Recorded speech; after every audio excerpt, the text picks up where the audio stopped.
Good morning, Transit. How are we doing? Man, it is so good to see you guys. I'm so glad that y'all chose to be here on this Sunday at the start of Thanksgiving break. For those of you that have not had the chance to meet yet, my name is Ashlyn, and if it is your very first time with us here at Transit, welcome. We hope that you have had a great morning, and then I personally really hope that you come back, because you guys are what makes Transit the absolute best place to be each and every Sunday. And today we are actually in the second part of this series called Home Team. And if you were here last week, you got to hear our good friend Chad kind of kick off this series. But before we get into this morning, I just want to do a little welfare check on you guys. So I'm going to need some crowd participation. Can y'all do that for me? Yeah. Wow, okay, thank you. I've got some participants. Okay, so I'm just gonna ask a few questions, and I'm gonna need you guys to give me some responses. So here's the way the first one's gonna go. I need you guys to snap as loud as you can if you've had an incredibly hard homework assignment in the last few weeks. Ooh, lots of snaps, lots of homework assignments. Okay, next one. Let's see if you can do this. I need you to whistle to the best of your ability if you have just taken a really hard test in the last few weeks. Okay, honestly, y'all did better than the 9 a.m. hour did. I got more just like, woo, at the 9 a.m., but now that's some great whistling. Well done. Okay, next one. I need you to clap twice if your family has already decorated for Christmas. Man, that's what happened at the 9 a.m. too, and I guess I'm just behind the times. I'm typically a decorate the day after Thanksgiving type of gal, but obviously I, just got to get on it. Okay, I got one more for you. Now, don't hurt yourselves doing this, but I need you to give me a face palm if you have gotten into a fight or an argument with someone in your family in the last few weeks. This is a face palm, palm to your face. Wow, okay, yes. Guys, honestly, I'm glad to know that I'm not alone. I can see that we all out here have struggled with this, but it kind of makes sense, right? If you think about it. You have worked so hard this school semester, at classes each and every day, playing on different teams each and every day. You're tired right now. You're probably a little bit more easily irritated. Makes it a little bit easier to be short or make some snide remarks with some family members. It kind of checks out about this time of year. But also, you're about to go into Thanksgiving break and Christmas break where you're about to have even more time with your family. So I'm sure there's going to be more face palms yet to come. But it happens this way because, as we learned last week, no family is perfect. No family is perfect. We're all humans. We all make mistakes. And then also there's not like a cookie cutter version of like the most ideal family. No, every single family is made up differently. Some of us, we have a mom, or maybe it's an uncle, or a sibling, or a grandparent, or a stepdad, or whoever it is in your family. When I'm talking about family this morning and talking about, how we've gotten in some arguments and fights, I'm talking about anyone who basically lives in your household, no matter what that may look like. I'm talking about the people that you come home to after school every day, the people that you inevitably spend the most time with. These are the people that I'm talking about, and these are the people that honestly are sometimes the easiest for us to get in a fight with or to have some conflict with. And now for me and my family, I grew up with my mom and my dad, and then I actually have two younger brothers. They're 5 and 8 years younger than I am, and so they really got on my nerves because, there's quite the age gap. But ironically, the person that I didn't get along with the most was probably my mom. Which is interesting because she is someone that I have always looked up to. I have always wanted to be like. I have respected so much. But there are these moments where, honestly, we were probably too similar that we would just butt heads. And I should have known that my life was going to be this way from a very early age, because one of my most distinct childhood memories was when I was in first grade. And now our house at the time had like a main floor and then a basement. And my mom had let me invite one of my friends, her name was Kaylee, over to my house. And we were downstairs playing in the basement that afternoon after school. And then all of a sudden, time goes on and my mom comes to the top of the stairs and she's like, hey, Ashlyn, Kaylee, like you got to come upstairs for dinner. And I'm like, I don't want to come to dinner right now. I want to play somewhere. So I'm like, hey, I need a few more minutes down here. And her response to me was simply, no, like you got to come upstairs for dinner, which I thought was absurd. But now, as I'm older, I'm like, no, she made a delicious meal and it was hot and fresh. And she knew it would taste the best if I would have just walked up there. But instead of doing that, I thought she was, like in the kitchen away. And I look at my friend and I let out the biggest grunt. And then in my sassy little first grade voice, yell out, my mom is so mean. And then all of a sudden I hear, stomp, stomp, stomp, stomp. And sure enough, my mom comes to the top of the stairs, and my life flashed before my eyes. I thought I was gonna die right there in that moment. But actually, no, she was very gracious with me considering my response. But in that moment, I'm like, hey, there's this fight going on, there's this tension going on, and if my mom would just let me have a few extra minutes, we wouldn't be in this place. And how many of us think the same way? I think we tend to believe this narrative that the fight is their fault.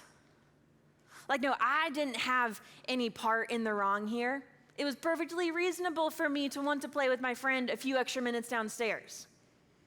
So I told myself, hey, this fight, this tension that I'm dealing with right now is all my mom's fault. And we tell ourselves that, hey, if they could just see things the way that I do, or if they could just act differently, if they could change their mind, and we put this blame fully on the other person that we are in conflict with or we are in an argument with. And the truth of the matter is that we trap ourselves there. Because we think, hey, it's only their fault. I have nothing to do with it. And all of a sudden, you guys are just at odds. And what happens is there begins to be this friction between you and whatever family member or friend or whoever it is that's there. Now, this word friction is a concept you probably learned in science class by this point. And it's basically whenever two objects clash together. So you think of a car going down the street, and if its tires kind of spin out for a moment, they end up leaving a rubber mark on the road because the tire and the road are clashing together. Or if you take two different pieces of metal or steel, or even like outside in the woods, two different sticks, if you clash those together enough, a spark begins to form. Or maybe there's some gymnasts in here, or people who are just, pros at the monkey bars back at recess in elementary school, and you get those blisters and calluses on your hands. No, there's consequences and there's reactions that come from friction being there. And that's kind of inevitable when it comes to family members. But the issue is not necessarily the friction itself. The issue is how we then respond to that friction. And this is how we most often do, is that we're saying it's their fault, and that never works out for us. And so this morning, I want us to look at a book in the Bible written by a guy named Matthew, who's one of the followers and disciples of Jesus. And he recorded a very, very, very famous sermon that Jesus preached. It's called the Sermon on the Mount. And in this particular portion of this sermon, Jesus addresses this issue head on. It's direct, it's concise, but it's powerful, and I believe it has the ability to change your life. So read with me in Matthew 7, verse 3-4. He says, why do you look at the speck of sawdust in your brother's eye and pay no attention to the plank in your own eye? How can you say to your brother, let me take the speck out of your eye, when all the time there is a plank in your own eye? Guys, I love how Jesus teaches, because he often uses these analogies, he uses imagery, to help us as visual learners over here. In this moment, he's like, hey, why in the world would you spend so much time worrying about the speck of sawdust in your brother or your dad or your mom or your uncle or your grandma, their eye, instead of the plank of wood that's in yours? And just to give you guys, a better picture of this, this is the difference between sawdust and a plank of wood. Now the sawdust here, there's probably thousands of pieces that compiled the dust that you now see. Whereas the plank of wood, there's just a few here. You could probably count them all. But the size difference is crazy. And I think that's what Jesus is trying to communicate to us, is like, hey, in those moments when you are at conflict with someone or you have an argument with them, so oftentimes the thing that you're trying to point out is simply as small as a speck of dust. But no, you have this plank in your eye. And I think about like a 2x4 here. And if that were in my eye, like it would cover up my whole entire face, completely blocking my vision and therefore obscuring my judgment of whatever situation is at hand. So Jesus is like, hey, why would you point out that speck before you've even recognized that you have this completely blocking your view? And so this is what he challenges us with. He continues on and he says, actually, you hypocrite, which is a pretty harsh term to use. Because if someone is a hypocrite, they are claiming to be something or do something that actually isn't true. They're basically living in this false reality. They're living with a false identity. So he says, you hypocrite, you have to first take the plank out of your own eye, and then you will see clearly to remove the speck from your brother's eye. He's like, hey, when you find yourself in this situation where you want to react and you want to lash out, you want to get angry, you want revenge, take a moment and actually remove the plank out of your own eye. Now, this plank could be a ton of different things. Maybe it's your stubbornness or selfishness or your pride or maybe your jealousy. I don't know. You can fill in the blank with what you know most often hinders you from reaching reconciliation with another person. He's like, hey, I want you to address that first. Because the promise is, if you are willing to do that, then you are actually going to be able to see clearly to then navigate the rest of the situation. See, Jesus isn't saying ignore the speck of dust, ignore the conflict, or ignore whatever argument is going on. But he's saying, hey, if you are willing to actually address where you are at right now, it is going to help you then address the whole entire situation as a whole. So ultimately what he's saying is this right here, that you have to own your part and then make the whole thing better. You have to own your part of an argument or of the conflict at hand. You have to recognize where you are at, what motives you are walking in with, what you have contributed to the situation at hand. And if you are willing to do that, it is going to set you up so much better to help that relationship become better and to help you become a better human as a whole. But the choice is up to you. We talked about this friction earlier, and the key part about friction is that it takes two different objects or two different people clashing against each other to actually exist. And so more often than not, it's not just a one-sided scenario. No, both parties have a part to play. And so the first thing that I want y'all to do, we're going to end with two just simple points this morning. The first thing I want you to do is exactly what Jesus said in Matthew, and that is to look at yourself first. Just look at yourself first. This could be just taking a deep breath to kind of gather your thoughts and recenter yourself.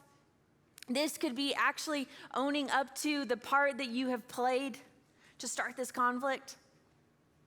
Or for some of you, maybe this looking at yourself is actually kind of realizing what situation you're at in life right now. And you're like, hey, I think I need to go talk to one of my small group leaders about it. Because there's some of us in here that the biggest conflict we're in is just like an argument with a sibling or a parent. But there are others of us in there that the conflict that we are facing seems a lot bigger than that, a lot more complicated than that. Something that we could use a trusted adult in our life to help. So maybe this step looks a little bit different for you this morning, but the first step is to look at yourself first and choose whatever your best next step is after that. And then secondly, I want you to choose humility over judgment. To choose humility over judgment. When you have a posture of humility, It allows you to step into any and every scenario in a much healthier way. Because you understand that, hey, I'm an imperfect human, they're an imperfect human. Jesus loves both of us unconditionally, and so I can choose to show that same kindness and grace to them as well. Doesn't mean you have to be best friends with every single person you come across, but it does mean that you can approach them with kindness and with respect, as opposed to judging them and making that quick call on their character or what they did or putting the fault on them. And so in just a moment, you are going to go to small group, and you're going to get to talk about this just a little bit more. But my encouragement to y'all is that, one, you be very respectful of everyone else in your group, because everyone is navigating a different type of situation, whether with their family or with their friends, or even maybe with teachers or coaches at school. So I ask that you're respectful and you listen well. And then ultimately the goal is that we can rally together as a group here in transit to support each other, to encourage each other, and to be a safe place for each other. And ultimately grow to love and live for Jesus better. So let me pray for us, then I have one more question. God, I thank you for this day, and I thank you for the students in this room. I thank you that they were here on this Sunday morning before Thanksgiving.